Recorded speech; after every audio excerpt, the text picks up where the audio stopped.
Ce soir, 27 novembre, nous avons l'honneur de recevoir à Cannes Monsieur le garde des Sceaux, ministre de la Justice Gérald Darmanin, en la présence de Gilles Kepel, universitaire, professeur, essayiste. Ce sera une conférence riche de débats et riche d'enseignements. Bienvenue à tous nos invités, nos prescripteurs, nos partenaires, nos clients au sein du cercle Bayever Fair à Cannes.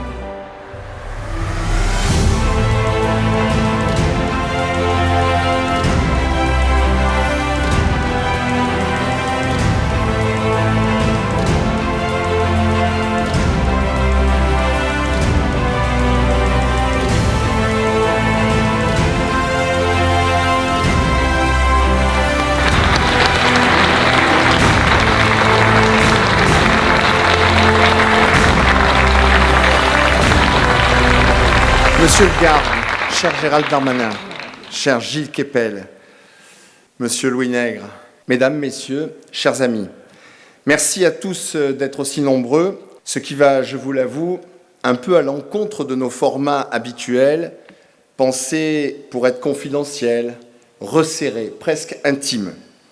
Votre présence si forte à cette soirée montre l'envie de vouloir comprendre. Une soirée en deux parties, sur un thème qui nous concerne tous, qui touche chacun d'entre nous, dans nos vies, dans nos familles, dans nos entreprises. Tout à l'heure, nous aurons un dîner-débat autour de toi, Gilles, politologue et grand spécialiste du Moyen-Orient, dont la voix éclaire depuis plus de 30 ans les liens entre fractures régionales, enjeux globaux et sécurité en Europe. On a eu l'occasion de t'avoir à plusieurs reprises dans nos conférences, et tu me fais toujours l'amitié d'accepter notre invitation. Mais avant, nous commençons cette première séquence, celle d'un échange avec vous, cher Gilles, et avec la présence exceptionnelle de Gérald Darmanin, ministre de la Justice, garde des Sceaux. Merci en tout cas d'avoir accepté notre invitation, qui s'est décidée un soir sur un toit d'un gratte-ciel à New York, avec un de mes amis. Et c'est Marie Guenevou qui a organisé après la suite. Monsieur le ministre, votre parcours force l'admiration. Vous n'êtes pas un héritier.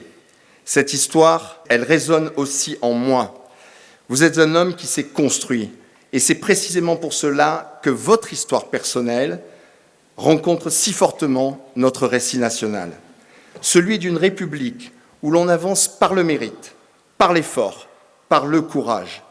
Et ce parcours, Monsieur le ministre, déjà superbe, il ne fait, je n'en doute pas, que commencer. Avec le comité directeur du Cercle Bayever Fair, nous avons voulu consacrer cette rencontre à une problématique qui résonne de manière encore plus particulière, ici, à quelques kilomètres d'un traumatisme national qui nous marquera à jamais. Car nous sommes 10 ans après le drame du Bataclan, et pour nous, bientôt 10 ans après le drame de Nice. 2 blessures, 2 séismes, 2 événements qui ont bouleversé nos vies, notre rapport à la sécurité, à la liberté, à nos valeurs. 2 événements qui ont révélé que le terrorisme n'est pas une abstraction lointaine. Il peut frapper partout, à tout moment, sans prévenir. Et aujourd'hui, cette menace reste active, protéiforme, mouvante. Elle ne relève plus seulement de la violence intérieure, elle s'inscrit dans une géopolitique globale, dans des rapports de force internationaux, dans des crises régionales qui rejaillissent sur nos territoires. Elle se nourrit de conflits extérieurs, de propagande numérique, d'influences transfrontalières qui traversent nos écrans, nos espaces publics et parfois nos imaginaires. Et comment ne pas s'inquiéter du développement de narcotrafic et de l'émergence des nouveaux trafics sur notre territoire national, trafics médicaux, trafic de tabac, protoxyde d'azote, qui pourraient potentiellement être des sources de financement pour des réseaux criminels et parfois terroristes. Nous avons sous les yeux un écosystème qui se reconfigure en permanence, qui teste nos failles, qui invente de nouveaux flux financiers pour contourner l'État, pour contourner la loi. Ce soir, nous n'allons pas seulement parler de menaces, nous allons parler de réponses, de résilience, d'agilité. Nous vous retrouvons dans un moment où le monde n'avance plus, il bascule. Les repères s'effacent, les alliances se recomposent, la violence circule plus vite que la diplomatie et la ligne de fracture entre sécurité intérieure et instabilité internationale n'a jamais été aussi mince. Et dans cette grande recomposition mondiale, il y a une vérité souvent oubliée que je veux poser d'emblée comme le socle de tout ce que nous allons aborder ce soir. Les Français, Monsieur le ministre, cherchent la stabilité. Et je dirais même plus, les Français et le monde de l'entreprise ont besoin de stabilité. Et ils ont besoin de se retrouver autour de valeurs communes. La valeur humaine aussi, notamment celle de l'état de droit, comme nous l'avons abordé récemment avec Raphaël Enthoven, il y a quelques semaines. Pour y répondre, ce soir, 3 formes d'agilité se rencontrent. L'agilité de l'esprit, l'agilité de l'action publique et l'agilité de l'entrepreneuriat. Toutes 3 sont profondément géopolitiques et toutes 3 sont incarnées ici, dans cette salle. Monsieur le ministre, on va passer aux questions, mais d'abord et avant tout, on a envie de vous entendre. Quel est l'état de la France et que pensez-vous de celui-ci? Y a-t-il un espoir pour les générations à venir? Vous êtes père comme je le suis. Aiguillez-nous, éclairez-nous, et après on passera à des questions plus précises. J'espère que vous avez 5 heures, parce que l'état de la France, ça va nous amener assez loin. Vous avez dîné tard, donc je vais essayer de faire plus rapide. Mais je voudrais d'abord remercier Philippe de son invitation, de son dynamisme, de son soutien pour ces moments très importants de nous réunir et en français de pouvoir parler de notre pays et de ses enjeux. Saluer le professeur Keppel, cher Gilles, dire toute l'admiration que j'ai pour lui, que j'ai pour toi, et dire que quand j'étais ministre de l'Intérieur, le président de la République m'a fait l'honneur pendant 4 ans et demi de me confier la sécurité des Français, qu'on a mis en place une loi qui s'appelle la loi séparatisme, et on s'est inspiré directement des travaux de Gilles Keppel. Il aura l'occasion de revenir sur le djihadisme d'atmosphère, peut-être, mais qui a inspiré directement une loi extrêmement efficace et qui contribue à la lutte contre l'islamisme radical et singulièrement contre le terrorisme. Donc j'ai vraiment un grand honneur pour moi d'être avec Gilles, qu'il faut lire et relire. Je veux saluer Monsieur le Préfet et Monsieur le maire de Cannes-sur-Mer, mais dire aussi toute l'amitié de Monsieur le maire de Cannes, pour toi Philippe et pour vous tous, qui ne peut pas être là ce soir, mais que j'ai rencontré à l'instant. Peut-être en des mots très rapides, parce que le plus important, c'est de faire évidemment un échange avec la salle. La situation de la France est une situation qui est désespérante, mais qui n'est pas désespérée. Et je voudrais vous apporter le fait qu'il y a plus qu'une nuance dans les quelques mots que je viens de prononcer. Elle est désespérante parce qu'évidemment, il y a de l'instabilité politique, et dans un pays qui a connu depuis au moins 70 ans, depuis l'arrivée du général de Gaulle et les institutions de la Ve République, a mis en avant l'incroyable stabilité de ces gouvernements et du président de la République qui tranchaient par rapport à nos grands concurrents. L'Allemagne était en difficulté pour former des gouvernements. C'est un pays fédéral avec des coalitions. On en voit encore aujourd'hui les limites. L'Espagne, la Belgique, les Pays-Bas, l'Italie nous ont tous habitués à l'instabilité parlementaire. Et donc, du coup, ce qui est certain, c'est que quand les investisseurs, quand des gens voulaient prêter à la France, regarder la France, la première question qu'ils posent, c'est oui, mais alors, quelle stabilité et quelle est la signature de la France? Est-ce que ce que vous allez faire va tenir dans la durée?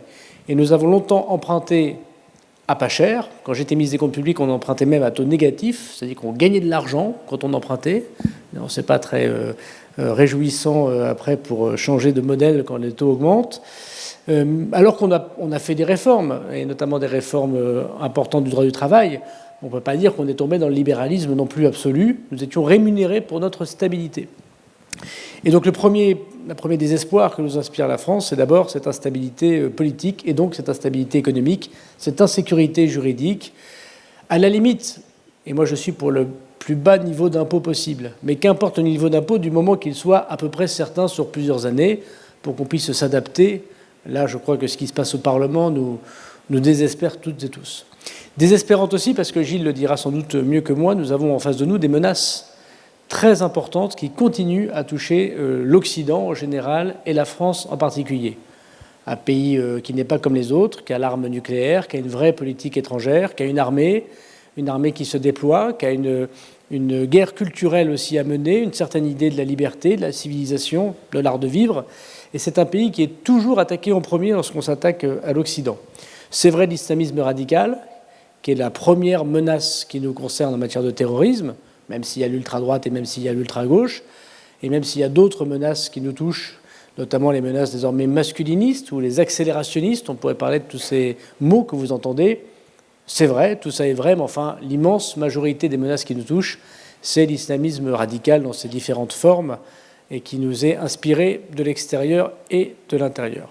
Des menaces qui relèvent désormais du narcotrafic, dont moi je me plais à dire, et je suis un peu seul à le dire, mais je le répéterai, ça fait maintenant 4 ans que je le dis, que la menace du narcotrafic est au moins aussi dangereuse que celle du terrorisme. Et je voudrais vous dire, mesdames, messieurs, que pendant longtemps, on a sous-estimé, on a parfois caricaturé, on a parfois insulté des gens comme Gilles, parce qu'ils nous alertaient sur les menaces de l'islamisme radical et du terrorisme. Et puis est arrivé en 2015 les premiers attentats massifs qui nous ont tous touchés, Charlie Hebdo, l'Hypercacher et bien sûr le Bataclan, et puis d'autres attentats dans le sud de la France, vous l'avez dit, nous ont montré à quel point tout le monde était touché, avec une violence et une horreur absolue. Et on a changé les choses. On a créé un parquet antiterroriste, on a renforcé et créé un service qui s'appelle la DGSI, qui maintenant a 5000 personnes qui s'occupent de contre-terrorisme. On a fermé des mosquées radicales, on a expulsé beaucoup de personnes, on a fait beaucoup de choses, qui fait que la France a toujours une menace terroriste très forte, mais je pense qu'avec Gilles, on peut dire que nous sommes un des pays les plus avancés dans la lutte contre le terrorisme, et tout le monde, y compris les élus locaux qui parfois fermaient les yeux pour des raisons électorales, y compris parfois l'enseignement qui disait mais non, tout ça n'est pas vrai, y compris parfois les médias qui disaient mais vous exagérez beaucoup. Tout le monde a compris le danger de l'islam radical. Tout le monde n'a pas compris aujourd'hui le danger du narcotrafic. Il y a encore des élus qui considèrent qu'il faut pouvoir discuter avec des gens dans des quartiers et pas mettre de caméras de vidéosurveillance si ça les embête. Ça existe encore. Il y a encore des gens qui pensent qu'il faut légaliser la drogue pour que la police fasse autre chose, comme si on donnait une patente à quelqu'un en payant l'URSSAF et les impôts, d'un seul coup, il passerait d'un dealer qui gagne 40 000 € d'argent liquide par jour à un gentil employé qui irait voir la Direction générale des finances publiques de Cannes. Et évidemment, il y a toujours un discours pour dire est-ce que vous n'en faites pas trop avec vos prisons de haute sécurité, est-ce que vous n'en faites pas trop avec votre parquet spécialisé, est-ce que finalement la drogue, c'est pas quelque chose qui, comme l'alcool, mériterait de survivre. Nous verrons, mesdames, messieurs, et j'essaie de participer à ce réveil, que nous nous réveillerons comme se sont réveillés les Français après 2015, devant une vraie menace qui concurrence l'État. Et vous savez, mesdames, messieurs, en Belgique, aux Pays-Bas, c'est 2 États qui désormais n'ont plus les moyens de s'opposer aux narcotrafiquants. Le ministre de la Justice belge, il y a quelques mois, a dû être enfermé pendant 6 mois avec sa famille. Il ne pouvait pas sortir parce qu'il était menacé par la Mokromafia, cette alliance entre des gens issus de l'immigration marocaine et ceux qui tiennent le port d'Anvers et qui dirigent l'arrivée de la cocaïne en Europe. Des journalistes, des avocats, des policiers, des enquêteurs, des magistrats se font assassiner dans les rues de Belgique et des Pays-Bas, mais comme l'Italie des années 70-80, avec le juge Falcone et les plus de 100 assassinats qu'il y a eu. Et si nous ne nous réveillons pas comme nos amis italiens, nous serons la Belgique. Et ça, c'est une menace très importante. Et un État qui est affaibli par son problème politique, c'est un État qui n'est pas bon économiquement, mais qui n'est pas bon non plus sur le régalien. Et puis je termine par dire, et j'en terminerai par là, nous avons une situation qui n'est pas désespérante. D'abord parce qu'on a un grand peuple, d'abord parce qu'on a un peuple très politique. Le fait d'avoir autant de monde comme ça pour une soirée de discussion montre que vous vous intéressez bien évidemment à l'avenir de notre pays, à ces grands enjeux, parce que la voix de la France, elle comptera toujours, que la France, elle a connu ces périodes très difficiles, sous la 4e République, au lendemain de la guerre, dans des conditions très difficiles. Elle a toujours su se relever, mais il faut que nous ayons un grand débat national qui tranche les grandes questions sur la laïcité et la lutte contre l'islamisme radical, sur le narcotrafic, sur l'économie. Et ce moment, ce sera l'année électorale qui arrive et qu'il ne faut pas que nous escamotions. Donc nous sommes, en tout cas je suis profondément optimiste, même si nous nous battons contre des vagues qui sont parfois difficiles. Et il y a plein de gens formidables. Ce matin, j'ai encore passé ma matinée avec les agents pénitentiaires du centre pénitentiaire de Grasse, les agents pénitentiaires, ils ne sont pas payés très cher. C'est les enfants de la République, 60% d'ultramarins, 40% d'enfants issus d'immigration, qui sont en uniforme, qui vont contrôler les portables dans les prisons et qui se font menacer tous les jours. Tant qu'il y aura des gens comme ça dans la République, comme je les ai vus ce matin, on se dira qu'il y a plein de choses qui peuvent nous permettre encore de rêver à une grande France. En tout cas, j'essaierai d'y contribuer. Merci de votre invitation et je suis très honoré de pouvoir discuter avec Gilles Kepel et vous ce soir. Alors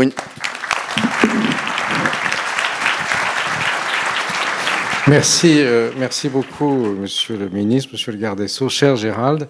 Je voudrais d'abord aussi féliciter et remercier notre ami Philippe Buerge. Bien que je sois un enfant du pays, puis je suis à moitié mentonais, donc même si je suis un peu dans l'ouest du département, en terre étrangère, en deçà du Var, on parle d'autre chose. Mais je dois dire que j'ai rarement vu une salle aussi bondée. Donc c'est grâce à toi, parce que c'est moi. En tout cas, merci pour cette organisation parfaite et très sympathique. Nous nous sommes connus avec Gérald Darmanin en 2012. Lorsque je travaillais sur un livre qui n'a pas eu beaucoup de succès, qui s'appelait Passion française et qui s'intéressait au phénomène des candidatures aux élections municipales de 2012, où il y avait une grande quantité de nouveaux candidats, notamment un certain nombre de candidats issus de l'immigration, ce qui était musulmane, ce qui était la première fois pour être député, pour représenter la nation française, et dont certains étaient tout à fait éminemment estimables, et il y en a d'autres qui ont été ensuite élus de manière significative aux élections suivantes, mais dont un certain nombre, effectivement, posaient quelques problèmes, avec un mélange entre une dimension communautaire, la volonté de fonctionner sur des mots d'ordre de rupture pour rassembler des voix de cette manière-là. Phénomène qui, à l'époque, n'a pas été très bien perçu par une partie de la presse, qui, alors c'était pas encore les insultes à l'époque je parlais, mais c'était plutôt, mettons ça sous le tapis, caché, je ne saurais pas, mettons la poussière sur le tapis. Malheureusement, le phénomène en question s'est développé dans les éléments extérieurs. Et parmi les élus aussi que j'ai rencontrés, c'est à ce moment-là que nous nous sommes rencontrés avec Gérald Darmanin, qui a tout de suite saisi l'intérêt du phénomène. Nous sommes restés en contact très, très régulièrement et je suis très heureux que finalement, ça fait 2012, ça fait 13 ans après. 13 ans après, nous continuons ce dialogue et effectivement, parfois, des idées qui ont été mises dans des livres sont passées dans les politiques gouvernementales, d'autres fois elles ne le sont pas passées, mais voilà quelque chose qui est extrêmement valorisant pour un auteur chenu désormais, tel que je le suis. Alors ce dernier livre, nous l'avons écrit avec le procureur, l'ancien procureur national antiterroriste Jean-François Ricard, un peu dans l'esprit que le garde des Sceaux vient de mentionner, à savoir que nous avons mêlé l'expérience, c'est un peu comme nous faisons ce soir d'une certaine manière, d'un prof et un proc, si j'ose dire, c'est-à-dire un universitaire qui est arabisant, qui a suivi ces questions depuis 1980. J'étais en Égypte le jour de l'assassinat de Sadat et l'employé de maison qui venait de quitter son service est arrivé et m'a dit, bon, je pense que tout le monde parle le dialecte égyptien, mais je traduirai quand même. Monsieur Guil, ضرب الرصاص على السادات سمعت في الراديو البواب إن شاء الله يموتوه. Bon, Inch'Allah, j'ai pas besoin de le traduire. Tout le monde le comprend maintenant. Monsieur Gilles, j'ai entendu sur la radio du portier, ils ont tiré un coup de pistolet sur Sadat. Inch'Allah, qu'il l'ait tué. Elle était femme de policier, pas un policier à qui on donnait des bakchiches pour faire galérer les voitures, mais qui mettait des contraventions. Donc, c'est-à-dire, elle était au bas de la pyramide pharaonique. Si tu veux. Et même quelqu'un comme elle était détesté Sadat et avait réussi à donner sa sympathie à des assassins. Et donc, ça m'a fait tout de suite comprendre qu'il y avait là... Bon, je faisais ma thèse là-dessus, ça tombait bien, si j'ose dire. Mais sur ce phénomène, ça m'a fait tout de suite comprendre qu'il y avait des capacités de séduction, de captation de gens qui étaient par ailleurs sympathiques et autres dans la population. Et que l'analyse de cette idéologie était quelque chose d'absolument fondamental. Et je me suis lancé là-dedans et j'ai travaillé là-dessus. J'ai rencontré des gens formidables comme Gérald, d'autres, il est témoin, je ne me dirai pas leur nom. Et aussi... j'ai rencontré, donc, il y a quelques années, le juge Jean-François Ricard, qui, quand il a commencé et c'est lui qui a suivi les premiers procès antiterroristes islamistes et qui a été juge d'instruction dès le début des affaires du GIA, au milieu des années 90, à ce moment-là, la magistrature n'avait aucune connaissance du phénomène. Le mot terrorisme ne figurait pas dans les livres de droit qu'il lisait quand il présentait la magistrature. Et on avait eu la Cour de sûreté de l'État, que Mitterrand avait fermée en 1981, ce qui était légitime, parce que c'était une instance qui traitait le droit de manière un peu administrative et légère, si j'ose dire. Mais simplement, pendant 5 ans, il n'y a eu rien. Puisque terrorisme était dans le milieu un peu, disons, d'extrême gauche qui était recyclé dans le pouvoir de l'époque, il n'y avait pas de terrorisme, il y avait juste des individus qui étaient injustement accusés de terreur par le capitalisme, la bourgeoisie et les fascistes. Et puis il y a eu Carlos. Et Carlos faisait des attentats dans les trains, ce qui fait que c'était jugé par le tribunal du cru, qui n'y comprenait pas grand-chose et qui finissait en non-lieu. Heureusement, il a été jugé à Paris une fois, c'était Ricard qui était en charge. Et à la suite de ça, on a vu comment, au fur et à mesure, l'État, les instances de l'État ont été capables de penser ce phénomène nouveau, qui était le terrorisme islamiste, qui a abouti à la création du parquet national antiterroriste, qui, comme le garde des Sceaux l'a dit tout à l'heure, a été une instance qui a permis de saisir le phénomène, de le penser et surtout de juger, d'organiser les grands procès qu'il y a eu pour 2015, pour le 13 novembre, pour l'attentat de Nice, comme vous le savez, autres. Et c'est très important parce que dans l'optimisme dont Gérald vient de parler, il y a aussi notre capacité à travers le droit à faire société, à avoir des référents. Si vous voulez que la police fasse son travail, c'est très bien, qu'ils arrêtent les méchants, c'est tant mieux, mais la justice est rendue au nom du peuple français. Et c'est une justice.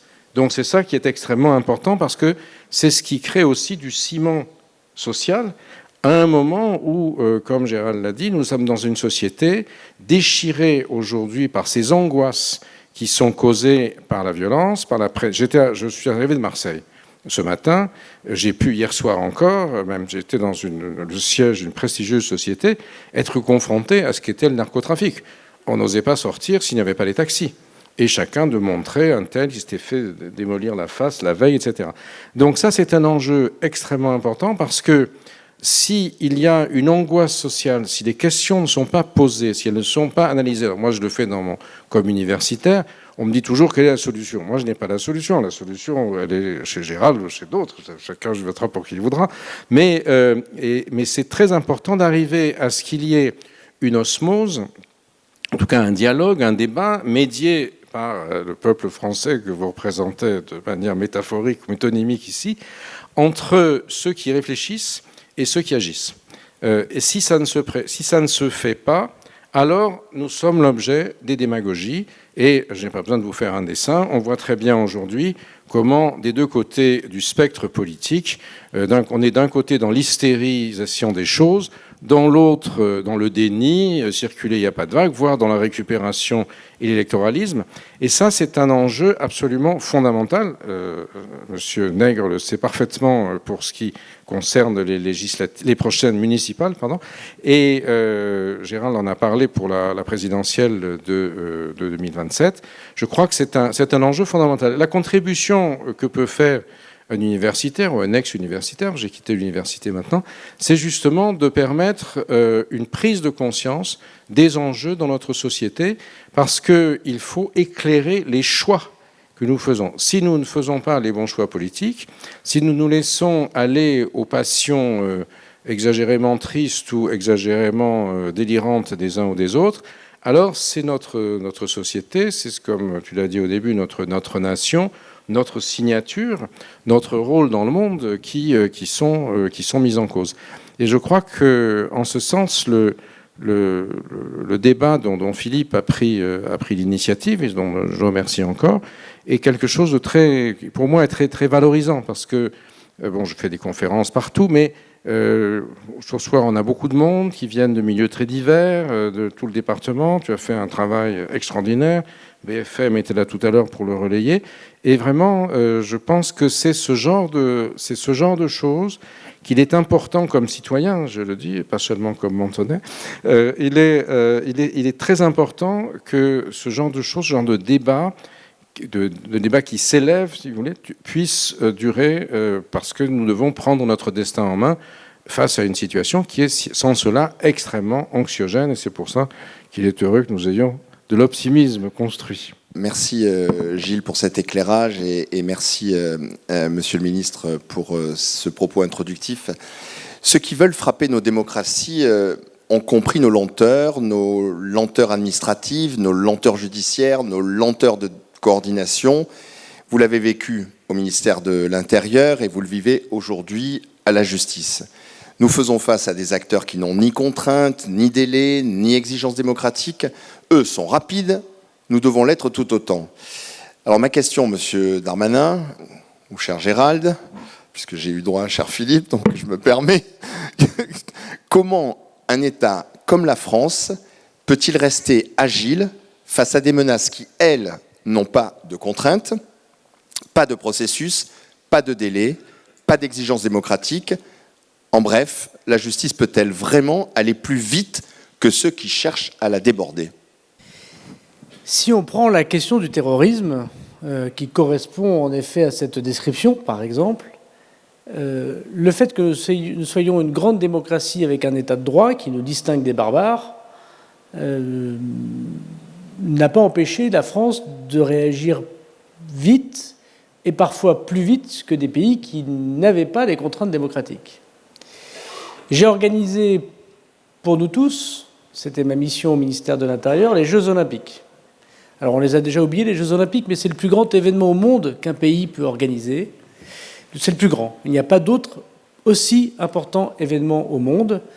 Il y a, le jour de la cérémonie d'ouverture des Jeux Olympiques, 4,5 milliards de téléspectateurs. C'est-à-dire que le principe du terrorisme, c'est de faire un acte de terreur, par le nombre de personnes que l'on tue, bien sûr. Mais à la limite, le nombre importe peu. Ce qui importe, c'est la terreur que l'on inflige à la société qui nous regarde, et pourquoi pas au monde qui nous regarde. Le World Trade Center, c'est tout à fait terrifiant, parce que des avions qui rentrent dans des tours hyper symboliques à New York devant les caméras du monde entier, évidemment, on en parle et on sait tous ce qu'on faisait ce jour-là. Donc si on veut faire un acte de terreur, on le fait le jour de la cérémonie d'ouverture des Jeux Olympiques. Et puis par ailleurs, vous aviez des Iraniens, des Américains, des Israéliens qui défilaient sur la scène.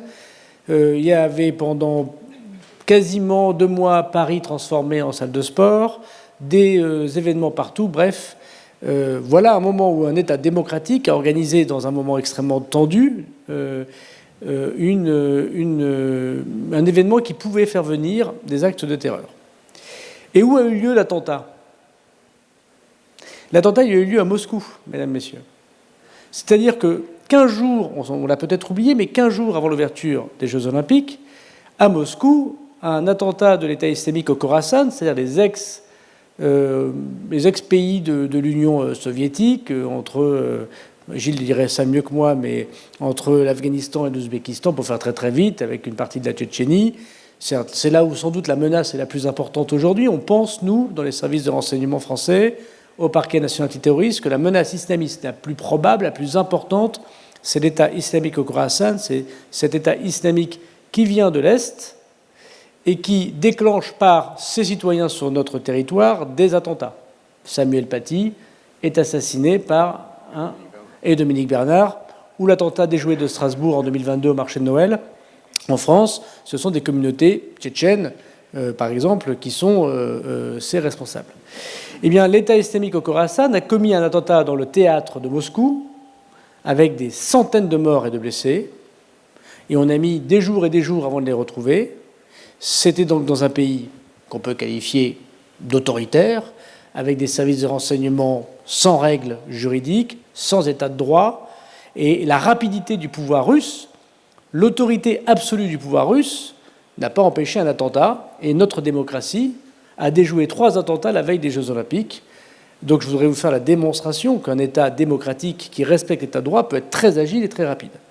À une condition, et c'est vrai pour le narcotrafic, et moi je prends un exemple très simple, quand on me dit le narcotrafic, regardez en France, mais il n'y a pas qu'en France, mesdames, messieurs. Le monde entier est sous la drogue, pour des raisons très diverses, notamment la surproduction de la cocaïne en Amérique du Sud, multipliée par 5 depuis 3 ans. D'ailleurs, on ne peut pas à la fois lutter contre le narcotrafic à l'Assemblée nationale défiler à Marseille et soutenir le Venezuela. C'est incompatible avec la sécurité de nos concitoyens. Mais je ferme la parenthèse. Je ne cite personne en disant ça, évidemment. Je ne vois pas très bien qui pourrait soutenir le Venezuela dans un État démocratique. Mais regardez les États-Unis d'Amérique. M. Trump est un homme plein de volonté. Incontestablement, quand il parle, il décide, il fait. Mais qu'est-ce qu'il fait contre la drogue? Il fait tirer par l'armée. Vous avez vu peut-être les images à la télévision. L'armée tire sur les trafiquants de drogue. La première cause de mortalité aux États-Unis d'Amérique, c'est le fentanyl. C'est une drogue de synthèse, 5 $ la prise. Première cause de mortalité aux États-Unis d'Amérique. Nous, la drogue, c'est très important, c'est un drame absolu. Mais ce n'est pas la première cause de mortalité non plus des Français. Donc ce que j'essaie de vous dire, c'est que, bien sûr, il faut du volontarisme politique, bien sûr, il faut supprimer des règles lorsqu'elles sont absurdes, mais ce que nous devons surtout, c'est d'être conscients des choses. Et on a réussi à lutter contre le terrorisme islamiste quand nous sommes devenus conscients des choses, qu'il y avait un danger, qu'il y avait un djihadisme d'atmosphère, qu'il y avait des gens qui pratiquaient la taqiya, c'est-à-dire la dissimulation, qu'il y avait des gens qui étaient un peu bêtes et méchants, qui portaient des grandes barbes et qui ne serraient pas la main des femmes et qui pouvaient menacer tout le monde dans la rue. Mais il y a aussi plein de gens qui sont beaucoup plus intelligents, qui financent, que l'on rencontre, qui travaillent avec les élus, qui passent... qu'il faut comprendre que le terrorisme, c'est aussi un découpage de responsabilités, ceux qui financent, ceux qui enseignent, ceux qui créent les conditions, ceux qui gèrent les réseaux sociaux. Et quand vous avez compris, quand vous êtes une grande démocratie qui a danger, alors vous pouvez vous organiser démocratiquement pour lutter contre ce danger sans jamais renier vos libertés publiques. Et donc je voudrais vous dire que la démocratie n'est pas l'ennemi de la volonté politique. Je vous ai démontré qu'on était capable d'organiser les Jeux Olympiques en France sans attentat, et qu'un État autoritaire qui mettait beaucoup de moyens, et on sait à quel point M. Poutine a lutté contre l'islamisme radical en Tchétchénie, il n'y a aucun doute sur sa volonté, a subi, lui, un attentat massif. Donc je crois que la question n'est pas les règles démocratiques ou les règles de l'État de droit. La question, c'est juste la volonté politique, la prise de conscience du peuple, la prise de conscience des politiques, et arrêter d'être naïf. Très bien. Gilles, une question pour toi, si tu me le permets. La menace n'est plus linéaire, elle est devenue agile, mouvante, numérique et mondialisée. Vous l'avez montré mieux que quiconque, le terrorisme n'est jamais un acte isolé, mais toujours le prolongement de rapports de force internationaux et de crises régionales. On voit aujourd'hui une menace plus diffuse, plus rapide, plus imprévisible que jamais. Donc Gilles, la question que nous voulons te poser et que je veux te poser, comment caractériser pour toi cette nouvelle agilité de la menace, sachant que tu as vraiment une connaissance approfondie de la Genèse, et quels sont selon toi, les nœuds géopolitiques qui influenceront notre sécurité dans les mois et les années qui viennent? Sommes-nous face à une menace structurelle ou à une recomposition temporaire? J'ai combien d'heures pour répondre à cette question? Non, tu as peu parce que... 5 minutes, d'accord. Ouais, 5 minutes parce qu'on veut entendre aussi sur d'autres questions. Là, j'ai une question croisée pour vous deux. Le ministre a aussi autre chose à faire après, je crois que c'est très important. Il faut qu'on puisse le garder le plus longtemps possible. Il faut densifier. Alors, en termes géopolitiques, je vais commencer rapidement par là. Il faut bien voir que nous vivons dans un environnement extrêmement difficile. Le dernier problème qui percute notre société très en profondeur et qui contribue à multiplier les fractures est un acte qui a à faire aussi avec l'idéologie djihadiste, qui est le 7 octobre 2023, la razzia pogromiste du Hamas en Israël. Alors, ça, c'est quelque chose qui a eu un effet très important parce que ça a complètement bouleversé notre système du monde. Les gens de nos âges, je ne parle pas pour Gérald qui est beaucoup plus jeune que moi, mais vieux comme nous, on était habitués à ce que, après 1945, il y avait la différence entre l'Est et l'Ouest, le communisme et le socialisme. En 1989, le communisme s'effondre. D'ailleurs, on oublie trop que c'est en grande partie grâce au djihad financé par les Américains et les Soviétiques et les États du Golfe en Afghanistan qui ont fait tomber l'armée rouge. Et ensuite, le mur de Berlin est tombé comme un fruit mûr quelques mois plus tard. Et à ce moment-là, la division entre l'Est et l'Ouest, entre la gauche et la droite, commence à perdre une partie de sa substance et va se transformer en d'autres divisions qui seront des divisions identitaires. Et à la fin du XXe siècle, on a deux auteurs américains qui essayent de synthétiser tout ça. L'un qui s'appelle Francis Fukuyama et qui appelle son livre « La fin de l'histoire ». Et lui, il a une vision très, si on peut dire, yukaïdi, yukaïda, oui, béni, oui, oui, c'est-à-dire c'est fini, l'Est, l'Ouest, tout ça. Désormais, le monde entier, l'histoire est terminée. Le monde entier, ce sera comme les États-Unis. Il y aura des partis républicains et des partis démocrates en Arabie Saoudite, au Tonkin, je ne sais pas où, et tout. Aujourd'hui, comme vous le savez, même aux États-Unis, parti républicain et parti démocrate, c'est plus vraiment ça, puisqu'on ne sait pas trop s'il y a encore un parti démocrate. Aujourd'hui, c'est Mamdani contre Trump, si vous voulez, et qui est plutôt dans la vision de l'autre penseur de l'époque, Francis Fukuyama, non pas Francis Fukuyama, mais Samuel Huntington et son fameux Clash des civilisations. C'est un livre que j'adore parce qu'il m'a cité, donc par définition, et je ne peux qu'être favorable à lui. Et donc, qui indique justement que, alors lui, il est allé trop loin, je pense, dans ce sens, mais que les réflexes identitaires sont ce qui va déchirer nos sociétés. Et nous sommes en plein dedans d'une certaine manière. Et pour la faire courte, sur les ordres de Philippe, parce que moi j'étais prêt à faire un cours de 3 heures, mais il m'a dit non. Nous avons aujourd'hui, avec le 7 octobre 2023, une exacerbation particulière de ruptures identitaires à l'intérieur de nos sociétés, qui a commencé d'abord par l'horreur de la razzia pogromiste, qui était aussi pour beaucoup de nos concitoyens juifs une espèce de retour du refoulé de ce qu'avait été l'extermination des Juifs d'Europe par les nazis pendant la Seconde Guerre mondiale. Israël ayant été donné comme un sanctuaire, un havre pour le plus jamais saint, et tout d'un coup ça vient dans leur territoire. Donc ça a suscité une réaction d'horreur causée par des djihadistes qui avaient trappé notre propre territoire d'une autre manière. Et puis ensuite, du fait de la répression israélienne, des bombardements sur la bande de Gaza, des 60 000 et plus morts, chacun en discutera, donnera le chiffre qu'il voudra, une contre-réaction s'est faite avec l'accusation d'Israël d'être un État désormais génocidaire et bouleversant le monde, si vous voulez, c'est-à-dire que les héritiers des survivants du génocide nazi étaient à leur tour accusés d'être des génocidaires.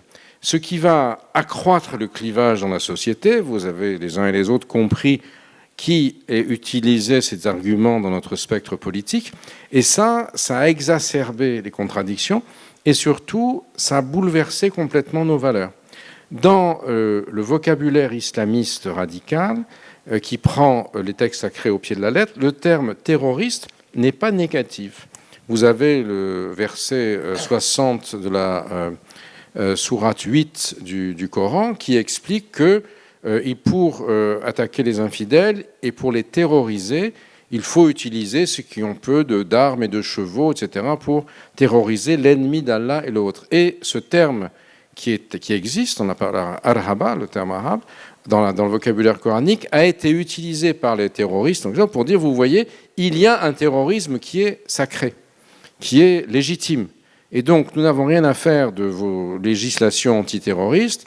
Nous ne croyons pas à votre vision des choses. Alors, à partir de là, on a une exacerbation dans l'entre-langue, vous voyez bien, et même il suffit d'écouter ce que dit Keppel, tous les musulmans sont des terroristes. Évidemment, ça n'est pas ça que ça veut dire.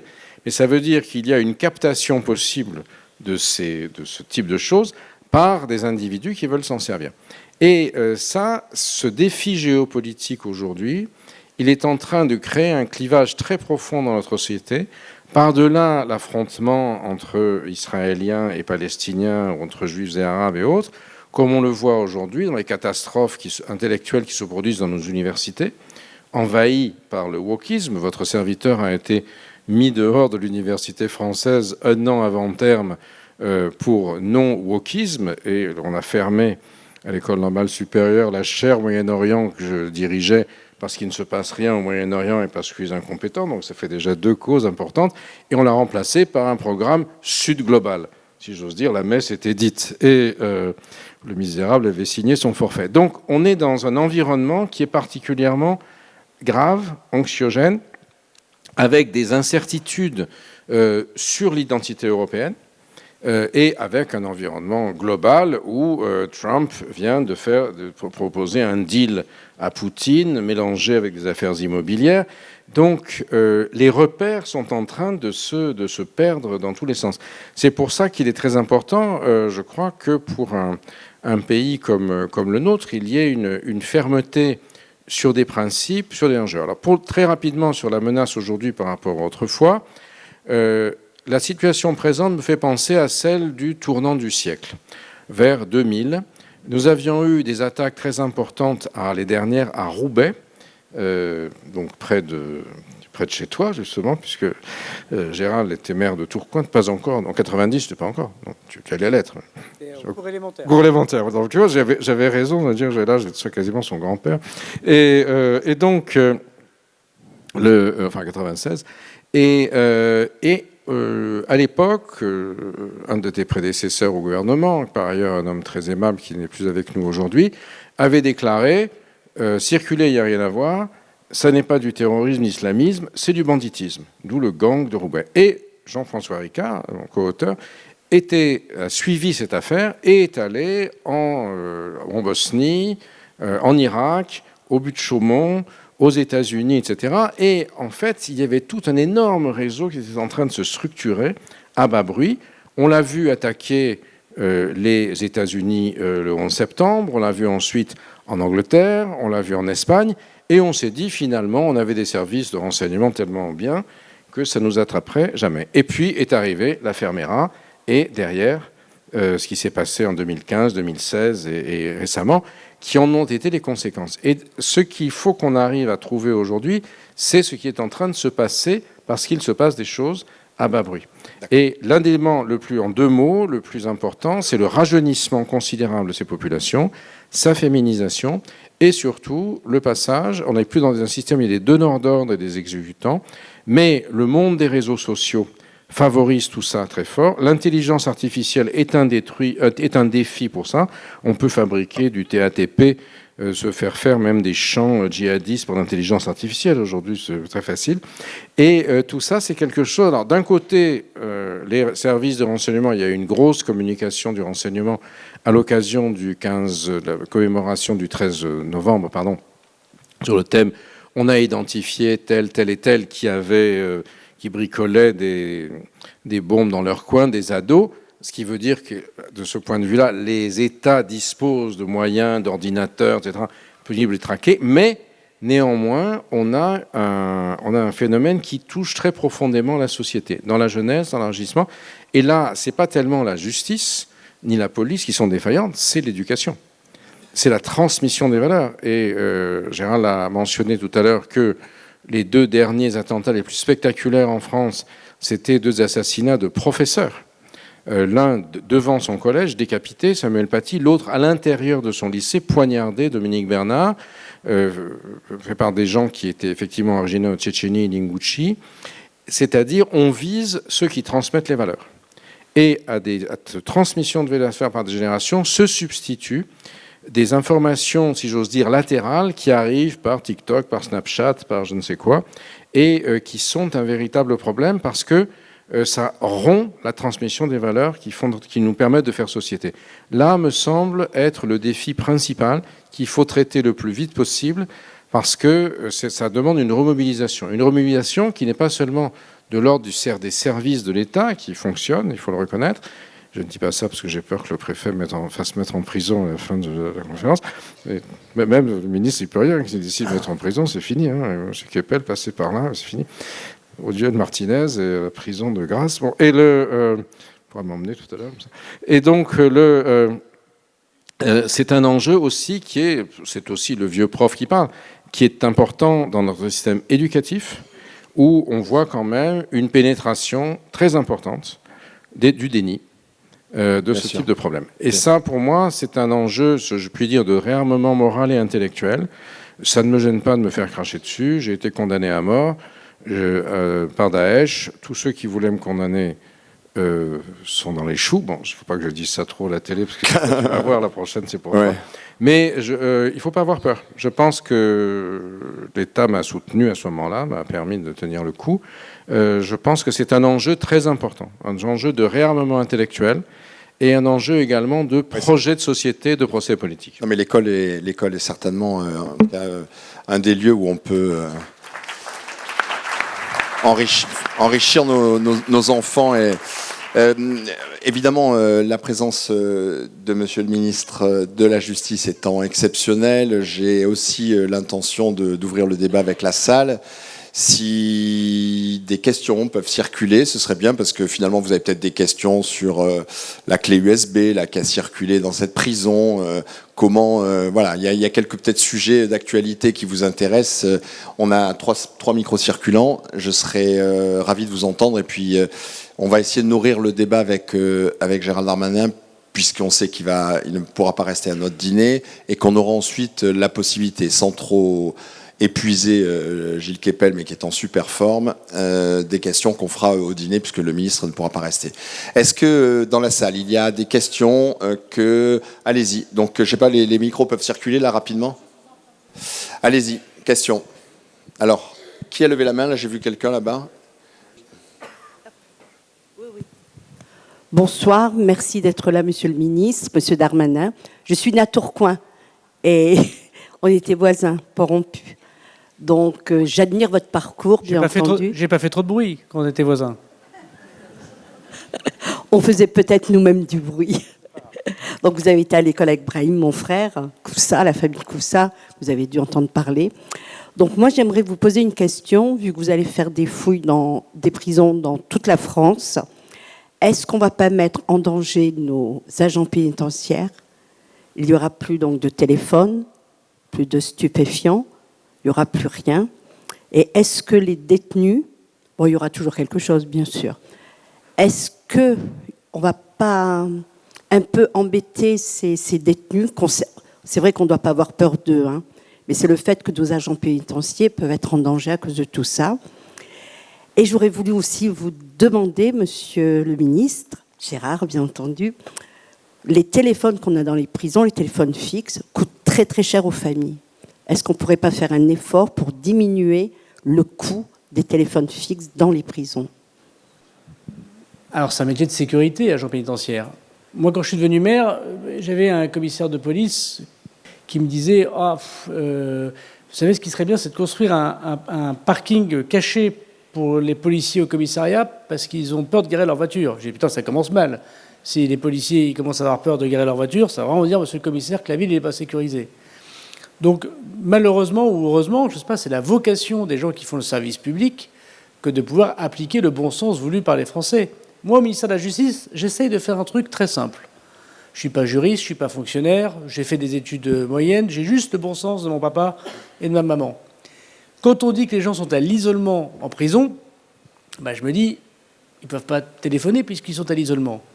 Et pourtant, il y a des téléphones portables dans les prisons. Quand M. Amra s'est évadé et que 2 agents pénitentiaires, pères de famille, ont été exécutés à la Kalachnikov en pleine journée sur l'autoroute de l'Eure parce qu'il s'est évadé, on a fait des perquisitions dans 7 cellules, dont celle de M. Amra, et on a trouvé 13 téléphones portables. Et en fait, le danger pour les agents pénitentiaires, madame, c'est pas de retirer les téléphones portables des détenus, c'est les laisser téléphoner. Parce qu'ils organisent des assassinats, ils organisent l'emblanchiment de l'argent. Moi, je connais un détenu à Marseille, il a 30 appartements à Dubaï qu'il gère depuis sa cellule.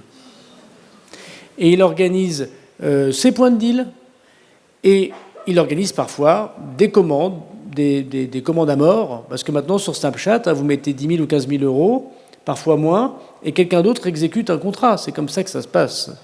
Donc le téléphone dans les prisons, je voudrais d'ailleurs vous dire que ce n'est pas qu'un sujet de narcotrafic, c'est aussi la dame qui a été violée et battue, elle et ses enfants, par son ex-conjoint, qu'elle a réussi à faire condamner, que la justice a envoyé en prison, et que le type continue de sa cellule à harceler au téléphone. On doit quand même à la victime un peu de protection. Qu'est-ce que c'est que cette justice qui accepte que quelqu'un qui est condamné, qui est en prison, puisse continuer à harceler sa victime? Donc en fait, dans un monde normal, on ne se drogue pas, parce que d'abord la drogue c'est interdit, alors encore plus en prison qu'ailleurs, si je peux arrêter ce truisme, et on ne téléphone pas qu'un téléphone portable en prison. Alors je dis ça, mais il faut que vous rendiez compte, mesdames, messieurs, à quel point notre société elle peut être malade du fait de décisions qui ne sont pas courageuses. L'année dernière, moi j'ai été ministre l'année dernière 4 jours, puisque j'ai été nommé grosso modo à Noël. Bon, cette année j'ai été nommé 3 fois ministre de la Justice. L'année n'est pas finie, donc je fais quand même attention. Mais l'année dernière, je ne sens pas que le bilan soit pour moi, mais on a trouvé 80 000 téléphones portables, et je ne dirais pas qu'on ait beaucoup cherché. Alors quand je suis devenu ministre, je me suis dit, tiens, si je fais un truc au ministère de la Justice, c'est ça. Donc j'ai d'abord, puisqu'on ne peut pas d'un seul coup rendre imperméable une prison, il y a beaucoup de raisons pour lesquelles il y a des téléphones portables en prison, mesdames, messieurs. D'abord, c'est souvent des établissements très anciens. On imagine tous, le président de la Santé, par exemple, c'est quand Belmondo ou Alain Delon laisse son paquet de clopes avant de rentrer et dire bonjour au gardien. Bon, entre-temps, ça a changé, il y a des drones qui arrivent dans la cour, il y a des projections. Maintenant, on fait des téléphones portables qui sont grands comme ça, que les gens avalent au parloir, parce que ce n'est pas que des iPhones. Bon, il y a de la corruption des agents, ça peut aussi arriver. Et puis dans une prison, il y a plein de gens qui viennent.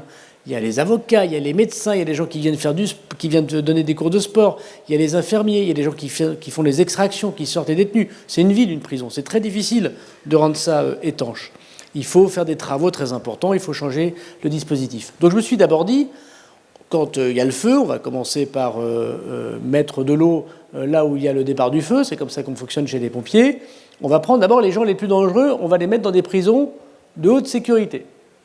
Puisqu'on m'a dit que c'était au parloir qu'on se passait les téléphones, puisqu'on m'a dit que c'était les drones qui les déposaient, puisqu'on m'a dit qu'on les jetait avec des projections ces téléphones, on va faire des prisons en pleine campagne. Et l'État de droit ne nous a pas empêché de le faire en 6 mois. En 6 mois, j'ai fait des prisons de haute sécurité. Bon. Et la justice et le Conseil constitutionnel m'a donné raison. Mais on a, avant Dun-le-Vieil et à Condé-sur-Sarthe, les gens les plus dangereux de notre pays qui commanditent des assassinats, qui commanditent des trafics de drogue, mais on ne trouve plus une clé USB, un téléphone portable et un message extérieur. Maintenant qu'on a fait pour les plus dangereux, il faut le faire pour les moins dangereux, parce que c'est tout aussi inacceptable. Donc quand on fait ces fouilles qui vont avec, évidemment, la sécurisation de la prison, en fait, on est en train de dire aux gens, vous savez quoi, la République, on va remettre le bon sens dans les prisons. J'ai fait avec les agents pénitentiaires, 200 agents pénitentiaires, la fouille de la prison de Nanterre il y a 3 jours, je dis devant l'ancien préfet des Hauts-de-Seine, sur 100 cellules, 70 téléphones. Vous imaginez à quel point... C'est pas un téléphone de temps en temps qu'on trouve, parce que 70 téléphones sur 100 cellules. Donc en fait, on va remettre juste du bon sens. En prison, on ne téléphone pas avec un téléphone portable. On met pas... J'ai trouvé des lunettes connectées à Nanterre. Des lunettes connectées. Je sais pas, c'est quand même très bizarre. Ça ne se trouve pas comme ça sur le tableau d'un cheval. C'est assez gros quand même pour rentrer. Ou des connexions sur la télé pour avoir Internet, par exemple. Vous savez, il y a désormais des routeurs qui empêchent, parce qu'on essaie de brouiller, évidemment, mais il y a des routeurs qui permettent de pouvoir téléphoner. Parfois, il y en a même qui utilisent Starlink en prison. Si, bien sûr. Donc voilà, je mets fin à la récréation. Vous voyez, on va arrêter ce délire, parce que les Français ne comprennent plus rien à ce qui se passe. Vous savez, les délinquants de grand chemin, ceux qui gèrent le narcotrafic, ils sont dans 2 endroits. Ils ne sont pas dans 150 endroits. Ils sont en prison ou ils sont à l'étranger. Ils se baladent rarement dans les rues de Cannes. En général, ils se font vite choper par la police. Et la justice, en général, les condamne. Simplement, en prison, ils peuvent téléphoner. Et à l'étranger, en Tunisie, au Maroc, en Algérie, à Dubaï, en Thaïlande, il faut qu'on les fasse revenir. Alors, ça marche bien avec les Émirats et ça marche moins bien avec d'autres pays. Pour répondre à votre question, vous avez parfaitement raison sur le deuxième point. Les détenus ont le droit à un téléphone fixe. Ils peuvent appeler des numéros, je le dis parce qu'ils ne peuvent pas appeler n'importe qui, validés par le juge et par l'administration pénitentiaire. Leur famille, leurs enfants, leur avocat. Voilà. Ils ont un certain nombre de numéros, pas beaucoup, qu'ils peuvent appeler. Dans un téléphone fixe, comme on en a connu précédemment, il est au mur en général, et on peut téléphoner. Ce téléphone, il est écouté. Le grand avantage de téléphone fixe, c'est qu'il est écouté par les services du ministère de la Justice. Alors que le téléphone portable, vous avez compris, c'est pour ça qu'il l'utilise, il n'est pas écouté. Bon. Donc c'est normal qu'il puisse téléphoner, et vous avez parfaitement raison, il y a un système qui s'appelle Telio, que les détenus payent, et qui payent très cher, et que les familles payent très cher. Et en effet, madame, la contrepartie, si j'ose dire, de remettre dans les prisons du bon sens, pas de téléphone portable, pas de cheat, pas de coke, vous voyez, c'est un truc très simple, normal, classique, un truc qu'on doit faire quand on est quelqu'un de normal en prison, eh bien c'est effectivement de renégocier le marché qui fait qu'on puisse téléphoner sur les téléphones fixes portables au coût de n'importe quelle autre personne. Il n'y a pas de raison que les détenus payent plus cher quand ils appellent leurs enfants que n'importe quel citoyen lorsqu'il passe un coup de téléphone. Donc sur la première question, oui, c'est dur de remettre droit une maison. C'est ce que j'essaie de faire dans ce qui concerne les portables dans les prisons. Et oui, vous avez raison, le téléphone, le marché tel qu'il existe, est tout à fait disproportionné. Et j'attends qu'il se termine et nous négocierons un autre marché. Une autre question ?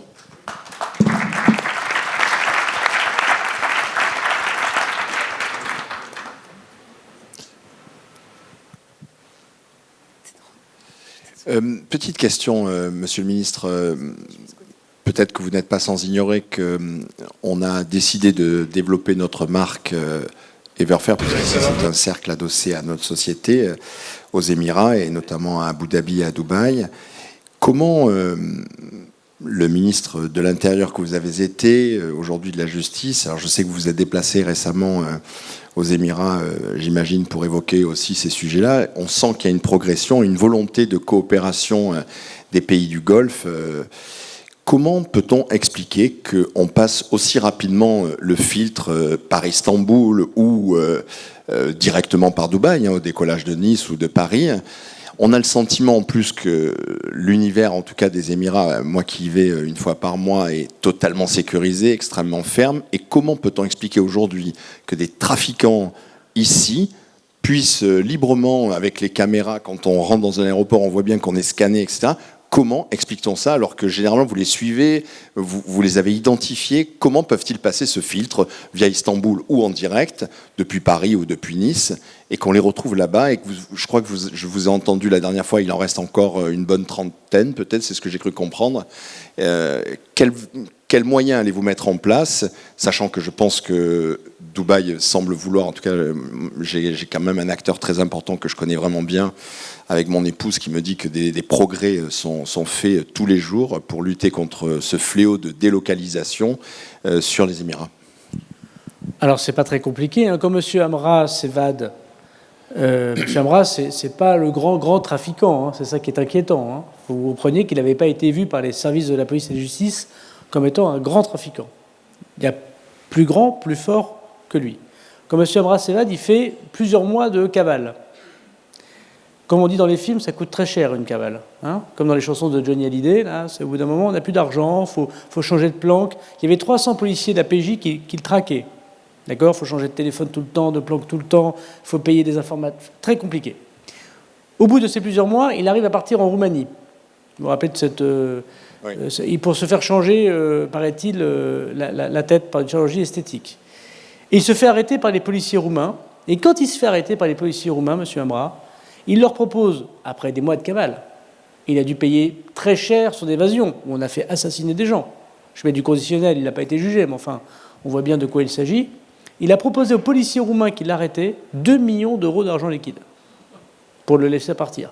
Donc pour répondre à votre question, quand vous avez une surface financière de plusieurs dizaines, peut-être même plusieurs centaines de millions d'euros, vous avez tout à fait les moyens de corrompre des agents publics, de prendre des avions privés, de passer par plusieurs types de pays, de payer des autorités pour que votre fiche Interpol voilà. Et comme on a une convention d'extradition qui était compliquée avec les Émirats, très bonne avec Abu Dhabi, parce qu'en fait, les Émirats arabes unis, comme son nom l'indique, c'est plusieurs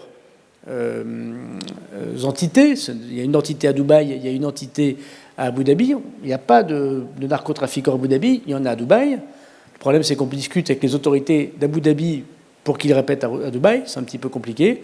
On a eu, effectivement, une quinzaine d'extraditions depuis 3 ans, ce qu'on n'avait jamais eu depuis très très longtemps, mais on a encore à faire. Donc en fait, il y a un mot simple, on y arrive comment ? Par la corruption. La corruption, d'accord. Ouais, c'est assez...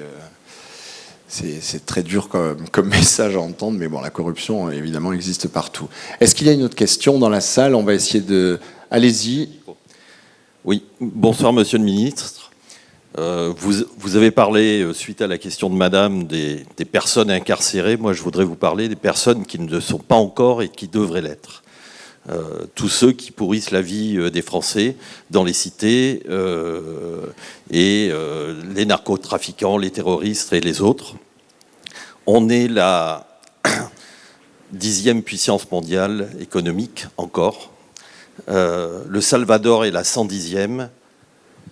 Et pour autant, peu importe le jugement qu'on porte sur son régime, c'est un pays qui a réussi en 2 ans à construire une ou des prisons pour incarcérer la majorité des petits, moyens et grands délinquants du pays, et pour donner à un pays qui était parmi les moins sûrs de la planète, de nouveau un sentiment de sécurité. Il est difficile, je pense, pour beaucoup de monde de comprendre, ou plutôt de ne pas comprendre, comment un pays comme la France n'est pas capable de faire aussi bien, ou même le quart de ce qu'ils ont fait, pour essayer d'éloigner tous ceux qui pourrissent la vie des Français par le non-respect de la loi.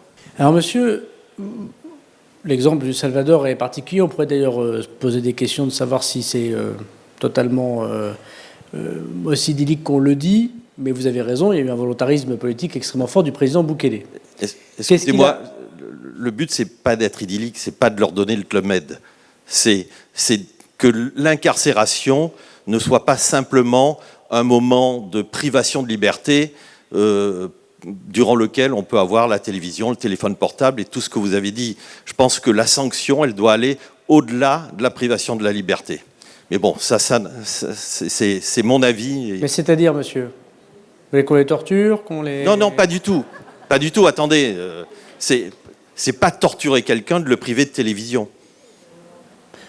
Alors, bon, chacun sa façon de faire. Quand on passe 15 ans ou 20 ans ou 30 ans, je ne sais pas si vous avez déjà visité des prisons en France, monsieur, c'est pas le Club Med. Moi, je parais pour un ministre de la Justice extrêmement ferme.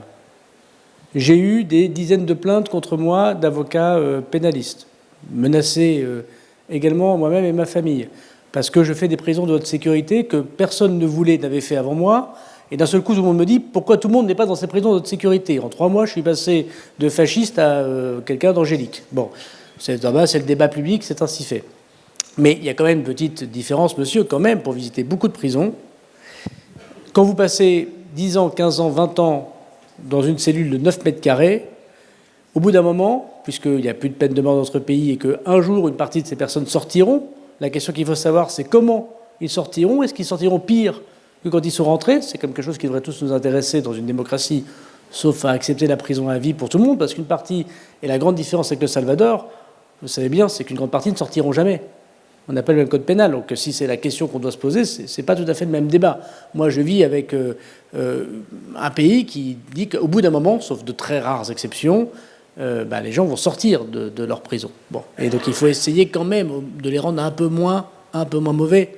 Et ça pose d'autres problèmes que j'évoquerai avec vous, parce que l'une des difficultés, c'est qu'on a 30% de malades psychiatriques dans nos prisons, monsieur. La grande indignité de la France, c'est pas qu'il y ait des télés dans les prisons, monsieur.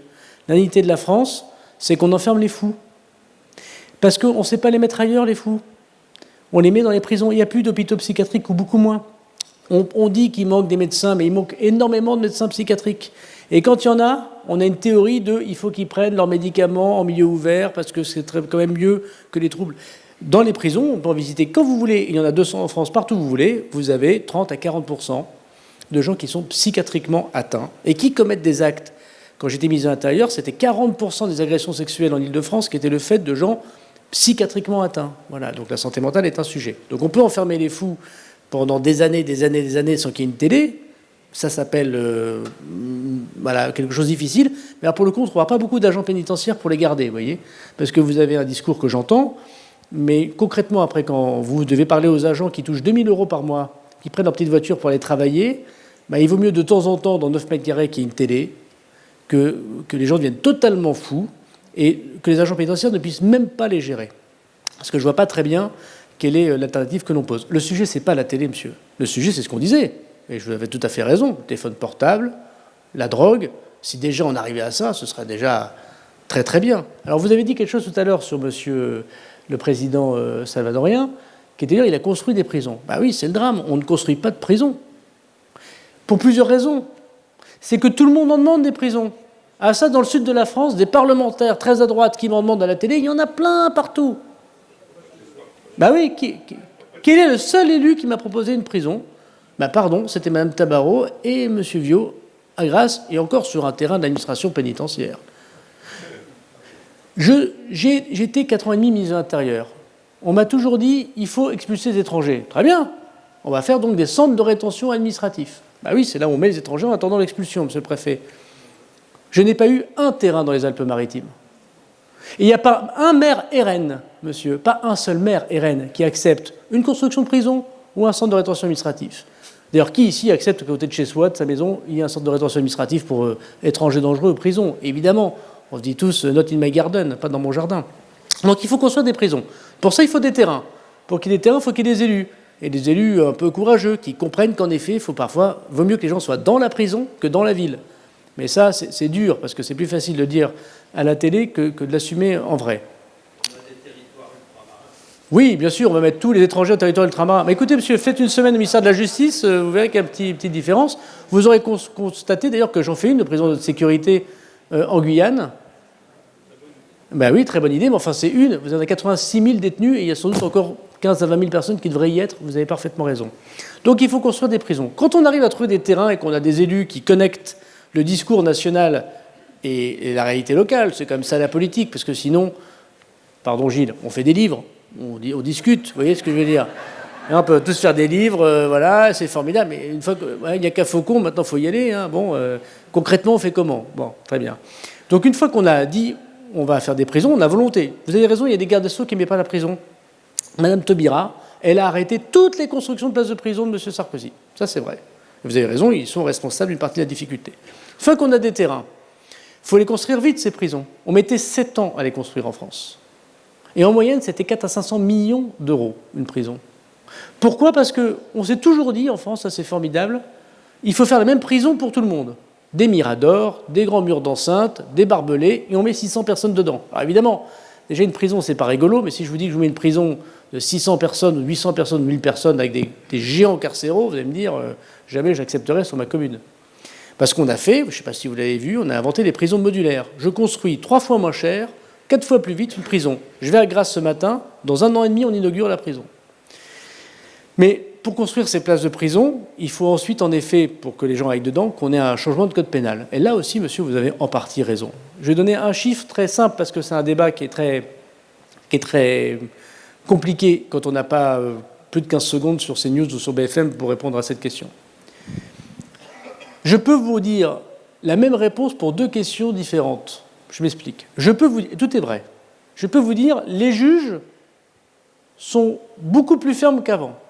Tous me dire, bon, non. La réponse est oui. Nous avons, en 2017, quand Emmanuel Macron est devenu président de la République, 92 000 années de prison prononcées par les juges. Et l'année dernière, on en a eu 132 000 années de prison prononcées par les juges. Bien. Ça, c'est vrai. La question est, y a-t-il moins de gens qui vont en prison qu'avant? La réponse est oui. Parce qu'une peine de prison sur 2 prononcée par le juge, ils ne vont même pas un seul jour en prison. Donc vous pouvez avoir 2 réponses vraies sur les débats de télé. Les mecs qui vous disent « mais la justice n'est pas laxiste », il a raison, moins laxiste qu'on ne pense. Et 2, dire en même temps « oui, mais en même temps, c'est pas efficace, ces gens, ils vont jamais, ils devraient y aller », comme vous dites. Et vous avez parfaitement raison, monsieur. Quand une peine de prison sur 2 n'est pas appliquée en prison, ma maman, elle lit La Voix du Nord, elle lit pas dit ce matin, elle est de Tourcoing, elle ouvre le journal, elle m'appelle, elle dit « hey, Tcho, il est marqué dans le journal que le gamin, il prend 6 mois, puis je l'ai vu au marché de Tourcoing. » C'est vrai que c'est bizarre. Pourquoi est-ce qu'on a un code pénal, monsieur, qui nous dit que ça, c'est une infraction, par exemple, de 6 mois de prison, un mec qui fait chier le monde, vous avez raison, un petit trafiquant de cité, un gars qui va piquer une bagnole, un gars qui va en quad écraser sans la blesser une mamie, évidemment, vous avez raison qu'il doit aller en prison. Mais dans le même code pénal, il marquait qu'à moins d'1 an de prison, on ne fait pas de prison. Donc ça, on va arrêter ça. Parce que comme je vous ai dit, moi, j'ai une ligne de conduite, c'est que ce soit du bon sens. Quand le juge dira prison ferme, ce sera prison ferme. Et je vais vous dire là, on a une petite différence. Ce que j'ai appris de mes activités de maire, c'est pas que les gens fassent beaucoup de prison qui compte. Ce qui compte, c'est la certitude de la peine. Comme disait Beccaria, un grand penseur juridique, il disait, ce qui compte n'est pas la grosseur de la peine, mais sa certitude. Et je rajouterai sa célérité. Il vaut mieux condamner des gens à 2-3 mois de prison, mais qu'ils le fassent immédiatement, mandat de dépôt à la barre, quelques jours après le méfait qu'ils aient commis, que de condamner 3 ans après quelqu'un à 5 ans, après 3 récidives, Parce que là, il est déjà parti dans autre chose, le gars.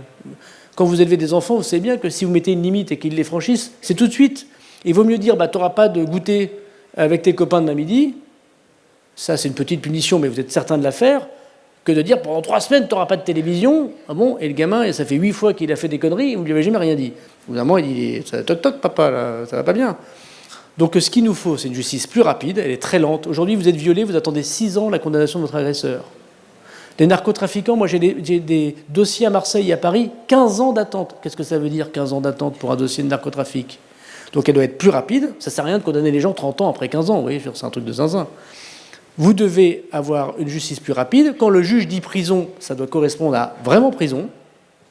Et qu'on ait des places de prison pour pouvoir mettre tous ces gens. Il nous en manque 15 000, à peu près, 20 000, 15-20 000 places de prison, au moins. Voilà. Et je pense qu'on arrivera, avec ce qu'on fait, à construire. Simplement, si vous croisez un élu, n'hésitez pas à lui dire qu'entre ce qu'il dit à Paris et ce qu'il fait chez lui, il faut peut-être qu'il connecte aussi un petit peu le terrain.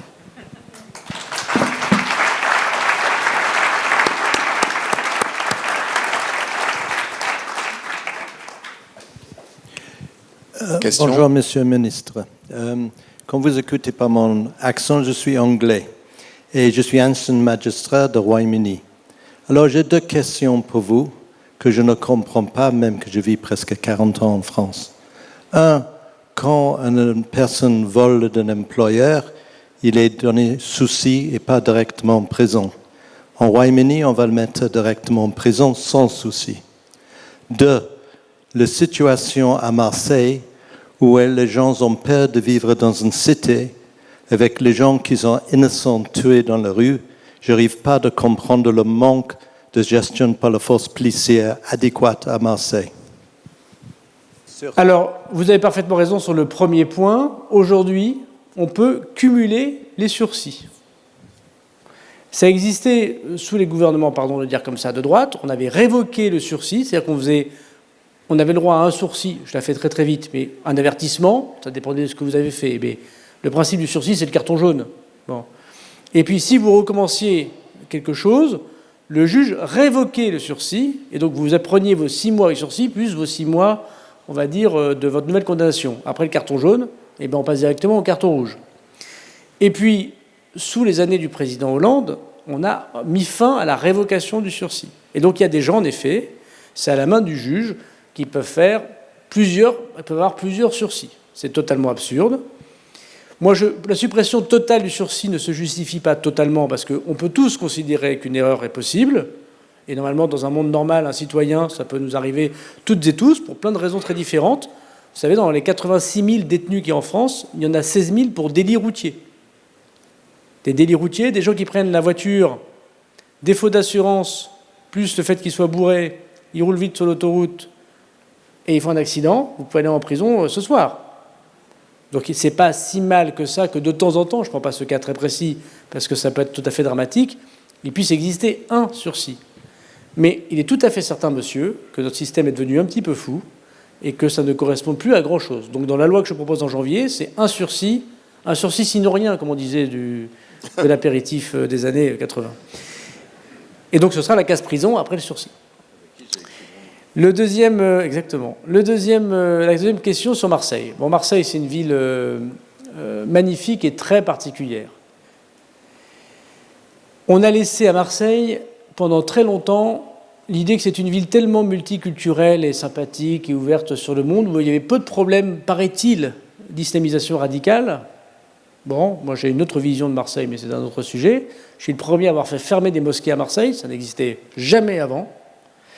Même si c'est vrai qu'à Marseille, il y a eu moins de départs, notamment vers l'État islamique. On a laissé à Marseille l'idée de dire que c'était culturel, finalement, au fond, qu'il y ait du trafic. Et moi, j'ai longtemps entendu, quand j'étais ministre de l'Intérieur, « Oh, mais ils se tuent entre eux. » Parfois même, on l'a peut-être dit. Hein. Mais en fait, ça, c'était une habitude d'hommes et de femmes politiques, y compris marseillais. Parce qu'un maire, par rapport à un autre maire, c'est pas la même chose. Un maire qui met des caméras de vidéosurveillance, qui arme sa police municipale, qui fait fermer des commerces dont on sait que l'argent est illicite, il n'a pas le même résultat dans sa mairie que celui qui ne met pas de caméra, qui n'arme pas sa police municipale qui n'encourage pas la police à intervenir, qui n'est pas dans toutes les manifs quand les policiers, parfois font des choses un peu rudes, parce que la police, c'est pas facile comme métier. Vous n'avez pas le même résultat à la fin. Je ferme la parenthèse. À Marseille, on a laissé ça se dérouler. Et puis un jour, on en a eu marre. Et moi, j'ose espérer que c'est lorsque le président de la République est arrivé en responsabilité, je l'ai vu très directement. En 4 ans, on a mis 2000 personnes à Marseille en examen, dont 900 en détention provisoire, c'est-à-dire qu'ils ne sont pas condamnés et qui sont en prison, pour trafic de stupéfiants juste à Marseille. À Marseille, aujourd'hui, il y a 2000 mis en examen, dont 1 millier de personnes quasiment en détention provisoire juste à Marseille pour trafic de stupes. Il y avait 2 clans très très durs qui se battaient, le clan dit Yoda et le clan dit DZ Mafia. Vous entendez maintenant le mot de la DZ Mafia. Le Yoda était très dangereux. Yoda a été totalement arrêté. Tous ses chefs sont en prison. La DZ Mafia, la trentaine de ses dirigeants sont tous, écoutez-moi bien, tous en prison en France. En 2022, il y avait 52 règlements de compte à Marseille. Cette année, on en est à 15. C'est beaucoup, 15. Et notamment ce malheureux jeune homme qu'on a vu tous à la télévision. Mais ce que je peux vous dire, c'est que la République regagne très difficilement du poids à Marseille. Mais le problème de Marseille, c'est qu'il faut que, comme dans le terrorisme islamiste, et peut-être les yeux confirmés, quand il y avait un grand frère, frère musulman, qui présidait une association, on disait oh, c'est pas très grave, après tout, il connaît beaucoup de monde, puis c'est mieux qu'il y ait des grands frères qu'il n'y en ait pas. Et puis un jour, on se réveille et on voit qu'il y a une cellule terroriste dans le coin. Et bien, sur le narcotrafic, c'est pareil. Il y a un narcotrafic d'atmosphère, Gilles. On a accepté à Marseille des choses qu'aucune ville de France n'accepterait. Un port où tout le rentre, sans contrôle. Il n'y a pas de scanner des douaniers à Marseille. Une difficulté extrêmement forte d'envoyer la police dans tous les quartiers. Moi, quand j'étais ministre de l'Intérieur et qu'on a fait des opérations dans les cités du quartier Nord, les élus, quel que soit leur bord politique, quasiment, me disaient « mais il ne faut pas le faire, tu vas mettre les jeunes dans la rue ». Je ne voyais pas le rapport entre les jeunes et la drogue, personnellement. J'ai été élevé dans un quartier, dans un logement HLM, je n'ai jamais vu le rapport, moi, personnellement, non plus. Et vous avez vu, ce jeune, c'est un gamin des quartiers qui dénonçait, enfin son frère dénonçait, qui a été assassiné. Le message est comme assez clair. Pendant longtemps, on a mis peu de magistrats pour juger les affaires de trafic de drogue. Alors là, il y a une reprise en main de la part de l'État. Elle va être très longue, monsieur. Et vous avez raison, c'est tout à fait inacceptable ce qui se passe à Marseille, parce que ça gangrène désormais beaucoup de départements autour. Et c'est le cas des Alpes-Maritimes. Il y a une quinzaine de départements qui seraient en train ou de voie d'être gérés, des points de deal, par les Marseillais, par la DZ Mafia. Alors, je pense qu'on va y arriver. Simplement, il faut qu'on ait une arme extrêmement forte, et ça se fait vraiment beaucoup dans la durée. Mais je vais terminer me dire, monsieur, que vous parlez des quartiers. C'est vous qui en parlez tout à l'heure, mais la consommation de drogue, elle est partout. Hein.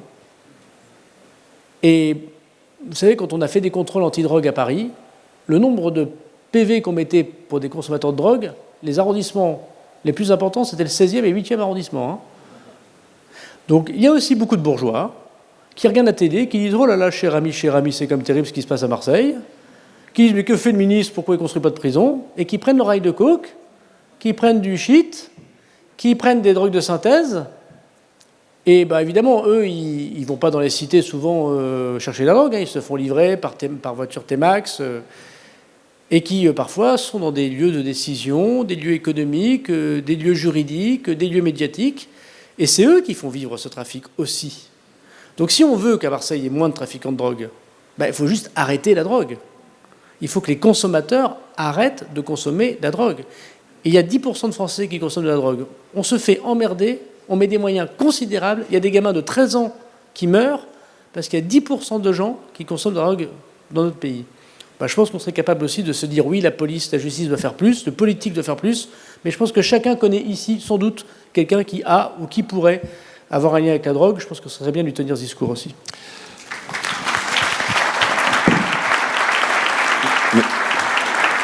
Merci, Monsieur le Ministre. Je crois que votre agenda est vraiment très serré. On va vous libérer, si je peux me permettre, je demande à ça votre chef de cabinet, 2 petites questions, et puis on clôture. Et après, je pense qu'on peut vous libérer.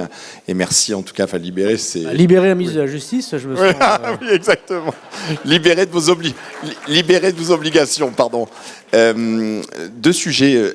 Là, peut-être vous pourrez répondre très brièvement. Est-ce qu'il y a une porosité entre le narcotrafic et le le terrorisme? Est-ce qu'il y a des liens qui peuvent être, qui sont établis aujourd'hui et qui par le sourcing des fonds qui transitent par le narcotrafic peuvent servir à acheter des armes et donc alimenter le terrorisme? Ça, c'est la première question.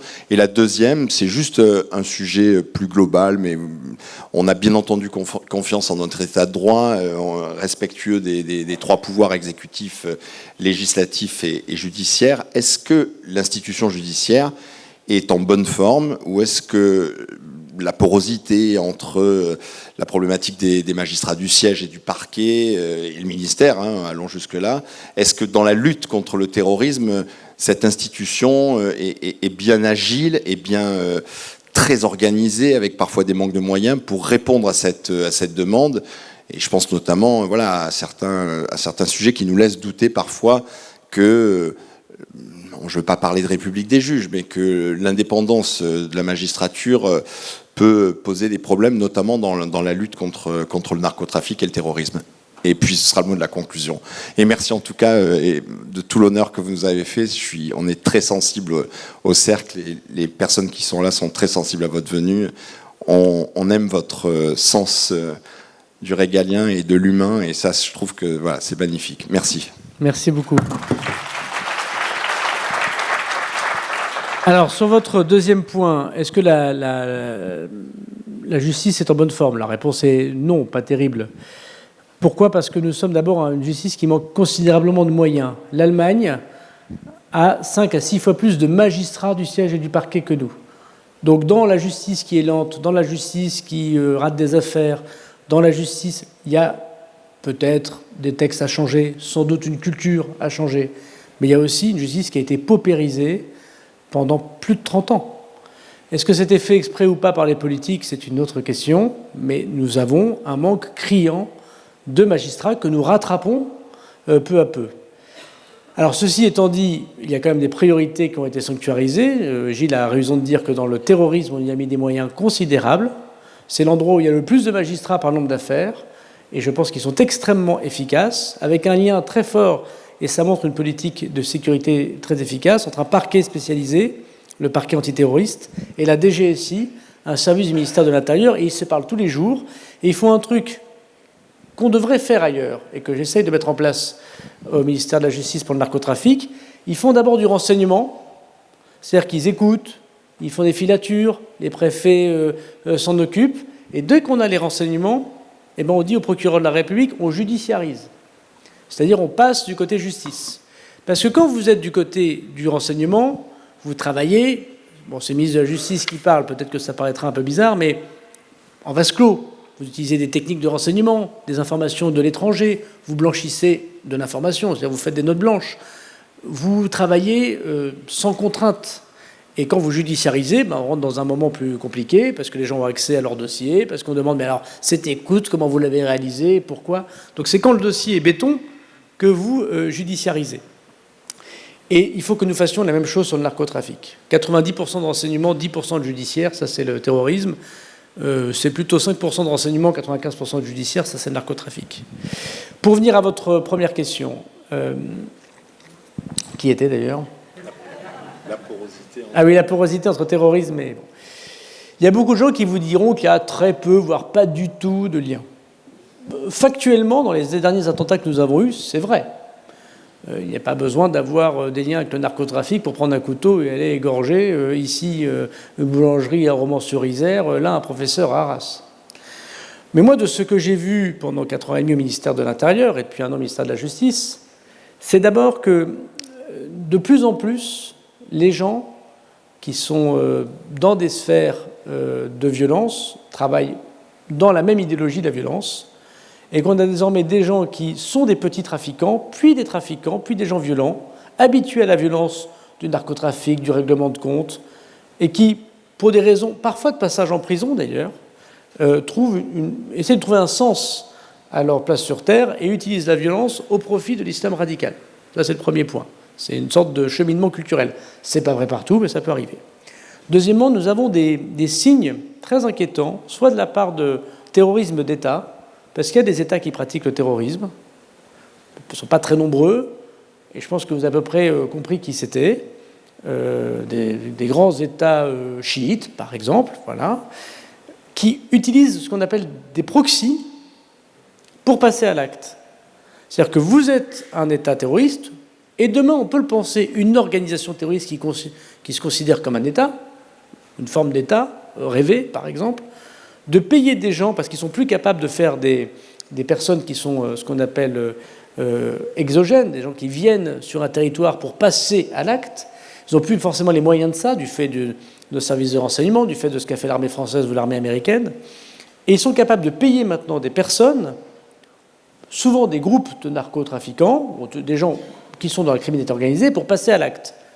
Et on l'a vu, par exemple, contre nos compatriotes juifs en Allemagne. En Allemagne, il y a eu des personnes qui tenaient des entreprises et qui étaient juives, qui sont fait attaquer par des groupes criminels, par un contrat payé par une organisation, un État qui pratique le terrorisme. Ça peut nous arriver, et rapidement, sans dévoiler de secret d'État, nous avons déjoué ce genre d'attentat ou de possibilité d'attentat en France. Puis troisièmement, comment la drogue arrive à être produite et exportée? Et à qui ça profite? Alors en Amérique du Sud, on voit bien à qui ça profite. Dans les États du Maghreb, la production de cannabis, parfois c'est 10, 15, 20% du PIB d'un pays. C'est pas terroriste. C'est une difficulté de transition pour ce pays de passer de beaucoup d'argent à on fait plus de cannabis.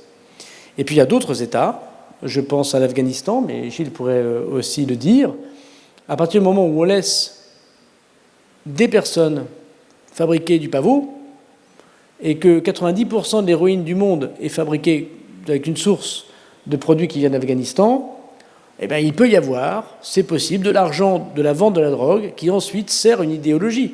Alors, ce n'est pas un lien direct, il n'y a pas des mecs qui se réunissent dans des caves, il y a le chef d'entreprise terroriste, le chef du narcotrafic, et puis qui se passe des infos, des cibles et des armes. Ce n'est pas tout à fait comme ça que ça se passe.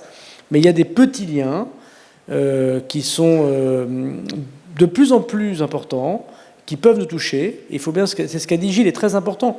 La polymorphie désormais du terrorisme, entre les organisations très organisées et le type qui s'endoctrine tout seul, c'est vraiment un spectre très difficile à gérer pour les services de renseignement. Et ce qu'il vous a dit est vraiment, vraiment très important, le rajeunissement. Ce que nous remarquons le plus, c'est le rajeunissement des personnes qui passent à l'acte. 18 ans, 17 ans, 16 ans, 15 ans. Il y a des gamins de 12-13 ans qui sont fichés S. Ça existe en France, pas très nombreux, mais ça existe. Des gens qui vont revenir de zone, comme on dit, qui sont nés dans des territoires où il y avait l'État islamique. Et il y a des gens qui, dans ce rajeunissement, peuvent être aussi par leur milieu culturel, leur milieu de cité, leur milieu de famille, être en contact avec une culture de la violence, du narcobanditisme. Et donc c'est ce lien ténu, mais ce lien quand même qui existe parfois. Parfait. Merci en tout cas de votre présence.